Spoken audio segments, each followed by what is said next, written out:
হবে, আখিরাতে শাস্তি হবে। আপনি গান শুনছেন, গান শুনে অভ্যস্ত, গিয়ে শুয়ে শুয়ে গান শুনতে শুনতে ঘুমিয়ে যান, আর আপনার শাস্তি হবে না এই কথা না, অবশ্যই শাস্তি হবে। সবচেয়ে বড় শাস্তি হচ্ছে যে আপনার ভালো অবস্থায় মৃত্যু না হওয়া, আপনার খাতেমা বিল খায়র না হওয়া, আপনার পৃথিবীর সমাপ্তি খারাপ অবস্থায় হওয়া, যেটি সবচেয়ে বড় খারাপ আপনার শাস্তি। কারণ যদি আপনি সারা জীবনে কিছু ভুল ত্রুটি করেও থাকেন, আর শেষখানে মাশাআল্লাহ ধুয়ে মুছে সাফ হয়ে তওবা করে একবারে পরিষ্কার পরিচ্ছন্ন হয়ে অন্তরকে পরিষ্কার করে আল্লাহকে পেয়ে গিয়ে যদি চলে যেতে পারেন তো কামিয়াব। কিন্তু এটা কার ভাগ্যে জুটবে আল্লাহ পাকই ভালো জানে। আর আপনি যদি এই বদ অভ্যাস রাখেন যে শুয়ে শুয়ে ঘুম আসে না, তখন গান শুনতেই আছেন, এক বদ অভ্যাস কিছু লোকের আছে। আবার কিছু লোকের আলহামদুলিল্লাহ ভালো অভ্যাস আছে যে শুয়ে ঘুম আসে না, তো কোরআন তেলাওয়াত শুনতে থাকে শুনতে শুনতে ঘুমিয়ে গেলেন। দুটোই তো মানুষ, কেউ মুসলমান সেও মুসলমান, কিন্তু এক মুসলমানকে কোরআনুল কারীম শুনতে ভালো লাগে, অথবা কোরআনুল কারীমের আলোচনা নিজের ভাষায় শুনতে ভালো লাগে, আল্লাহ এবং রসুল কথা শুনতে ভালো লাগে। সুতরাং ইসলামিক কোনো আলোচনা কোনো বিষয়ের উপরে অথবা আরবি তেলাওয়াতি হোক, সে শুনতে আছে, শুনতে শুনতে তার ঘুম চলে আসছে। তার পরিণামটা কত ভালো হওয়ার আশা করা যেতে পারে আল্লাহ পাকের কাছে, কারণ পরে একদিন মৃত্যু হবে, আপনার হবে আমারও হবে। তো যদি সেই রাতে আল্লাহ পাক মৃত্যু লিখে রাখেন, তাহলে ফেরেশতারা লিখে রেখেছেন কিরামান কাতিবিন, সম্মানিত ফেরেশতা, যে এই ব্যক্তি কোরআন তেলাওয়াত শুনতে শুনতে ঘুমিয়ে চলে এই অবস্থায় মারা গেছে।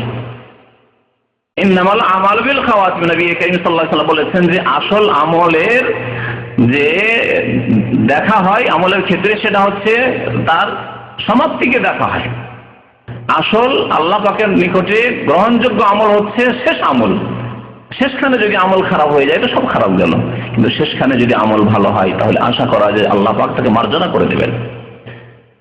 কিন্তু যে ব্যক্তি গান বাজনা শুনতে শুনতে, টিভি দেখতে দেখতে, নাচ গান হচ্ছে, মিউজিক হচ্ছে, বাজনা হচ্ছে, গান হচ্ছে, আর দেখতে দেখতে অথবা শুনতে শুনতে দেখছেও শুনছেও সে অবস্থায় ঘুম চলে আসলো, তাহলে তার খাতেমা, তার সমাপ্তি খারাপ হওয়ারই বেশি আশা করা যায়। আল্লাহ না করে এরকম হয়। আর যদি শেষ অবস্থা খারাপ হয় তাহলে মুক্তির আশা করা যায় না, মুক্তির আশা করা যায় না কবর আযাব থেকে, মুক্তির আশা করা যায় না জাহান্নামের আযাব থেকে, আর জান্নাত পাওয়ার আশা করা যায় না। আল্লাহ পাক রব্বুল আলামিন যেন আমাদের খাতেমা বিল খায়র করেন, আমাদের শেষ জীবনকে আরো ভালো করেন। আর প্রত্যেকের যে সময়টুকু আসছে সেটি হচ্ছে শেষ সময়। কিন্তু একথা ভাববেন না যে আমার শেষ সময় আরো অনেক দূরে আছে, কখনো ভাববেন না। যে সময়টুকু যে এখন পাচ্ছি এটাই হচ্ছে আমার শেষ সময়, আপনার শেষ সময়। এরপরে সময় কতটা পাবো আল্লাহ পাক ভালো জানে। কিন্তু যে সময়টুকু আপনি এখন পাচ্ছেন, পেয়ে যাচ্ছেন, এই সময় হচ্ছে শেষ সময়।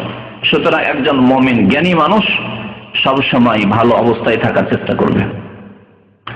তো গান বাজনা শোনার পরিণাম হচ্ছে যে তাদের জন্য দুনিয়ার আযাব রয়েছে, লাঞ্ছনাকর আযাব রয়েছে, আর আখিরাতের আযাব রয়েছে। আল্লাহ পাক রব্বুল আলামিন যখন ইবলিস অভিশপ্ত মালাউনকে অভিসম্পাত করলেন তার নাফরমানি বিরুদ্ধাচরণের কারণে, তার বিদ্রোহ ঘোষণা করার জন্য, যে তাআলা আসজুদু লিমান খালাকতা তিনা, আল্লাহ তুমি আমার চোখের সামনে মাটি দিয়ে তৈরি করলে আদমকে, আর তাকে তুমি সিজদা করতে বলছো, তাকে সিজদা করব, এটা কি আমার পক্ষে সম্ভব? অসম্ভব কথা, অযৌক্তিক কথা, মানতে পারি না। আমার যুক্তি আছে, আমার কাছে কিয়াস আছে। আনা খায়রুম মিনহু খালাকতানি মিন নারি ওয়া খালাকতাহু মিন তিন, আমি আদম চাইতে শ্রেষ্ঠ উত্তম, কারণ আমাকে তুমি আগুন দিয়ে সৃষ্টি করেছো, তাকে মাটি দিয়ে সৃষ্টি করেছো। আগুন মাটির চেয়ে শক্তিশালী, আগুন উপর দিকে যায়, লেলা ছড়লে মাটি ছড়লে নিচের দিকে আসে। সুতরাং আমার কাছে যুক্তি আছে, আমি তাকে কোনোদিন সিজদা করতে পারি না। যাই হোক, মালাউন অভিশপ্ত হয়ে গেল।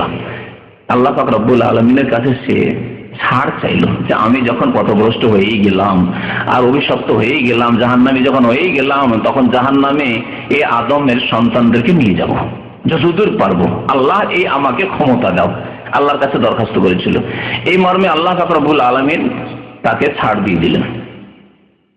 এই ছাড় দিতে গিয়ে আল্লাহ পাক রব্বুল আলামিন ঘোষণা করছেন, আল্লাহ পাক ইরশাদ করেছেন এই আয়াতে, ওয়াস্তাফজিজ মান ইসতাতা'তা মিনহুম বিসাউতিকা, ওয়াস্তাফজিজ মান ইসতাতা'তা মিনহুম, হে ইবলিস, ইবলিসকে আল্লাহ সম্বোধন করে বলছেন যে তোমাকে ছাড় দেওয়া হইল, আর তুমি যতদূর পারো, তুমি যতদূর তোমার পক্ষে সম্ভব হয় আদম সন্তানকে, মানুষকে তোমার আওয়াজ দ্বারা, বিসাউতিকা, তোমার আওয়াজ দ্বারা, তোমার কণ্ঠ দ্বারা, তোমার ধ্বনি দ্বারা।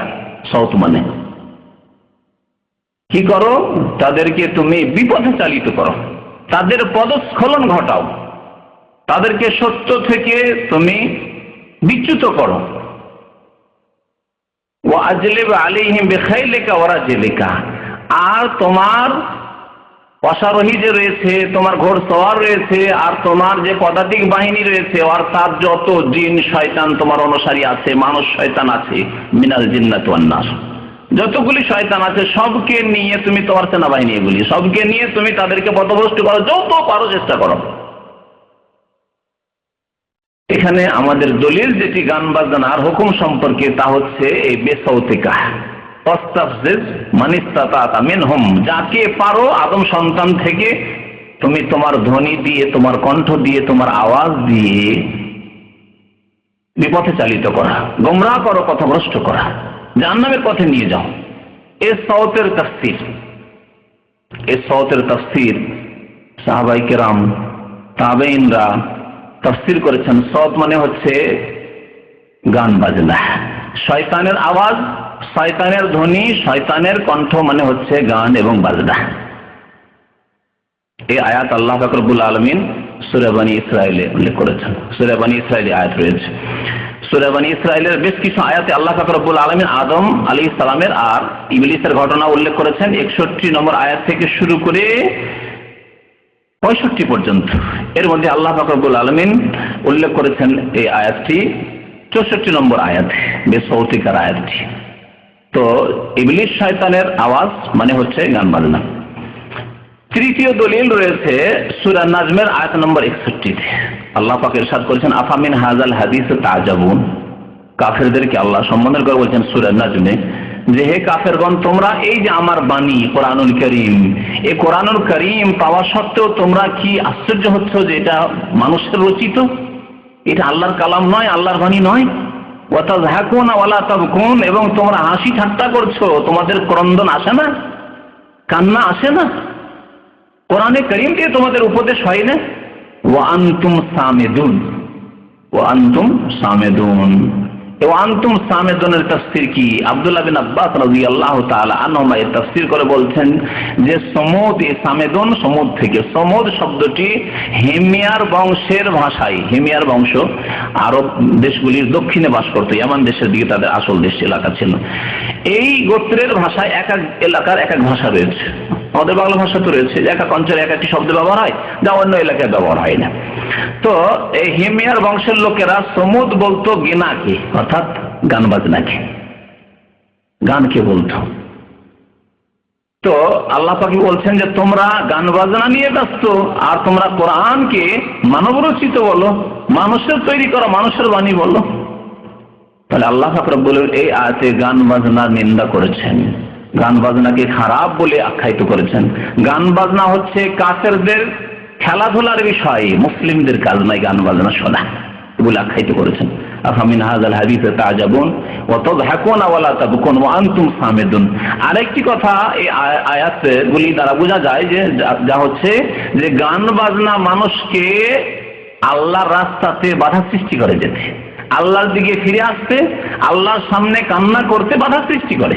বাস্তব সত্য, যারা গান বাজনা শুনে তাদের চোখের পানি আল্লাহর সামনে আসবে না, পেরেশান আছে, দোয়া করছে, আরাফার মাঠে দোয়া করছে, তারপরে কান্না আসবে না তার, কারণ তার স্বাদ আছে, টেস্ট, কানের টেস্ট আছে, মজা পায় সে গান শুনলে, মজা পায় বাজনা শুনলে, কোরআন শুনলে মজা পায় না, ইসলামিক আলোচনা শুনলে মজা পায় না, ভালো লাগে না। গান শুনলে মজা লাগে, বাদ্যযন্ত্রের আওয়াজ শুনলে মজা লাগে, সেই জন্য হাসতে থাকে বেশি। দেখবেন গান বাজনাতে মানুষ হাসে, তাই না? কোরআন তেলাওয়াত শুনে কি হাসে কেউ? কোরআন তেলাওয়াত শুনলে কাঁদন আসে। আল্লাহ পাক বলেছেন যে ওয়াজিলাত কুলুবুহুম, ইন্নামাল মুমিনুনা ইযা যুকিরাল্লাহু ওয়াজিলাত কুলুবুহুম। আল্লাহর কথা যখন বলা হয়, আল্লাহ রাসূলের কথা যখন বলা হয়, আল্লাহর দ্বীনের কথা যখন বলা হয়, তখন তাদের অন্তর কেঁপে ওঠে আল্লাহর ভয়ে। মানুষের অন্তর কেঁপে ওঠে, তারপরেই কান্না আসে চোখে। আল্লাহর ভয়ে যে কান্না আসে, প্রথম অন্তরে কান্না আসে, তারপরে চোখে কান্না আসে। ওয়াইদা তুলিয়াত আলাইহিম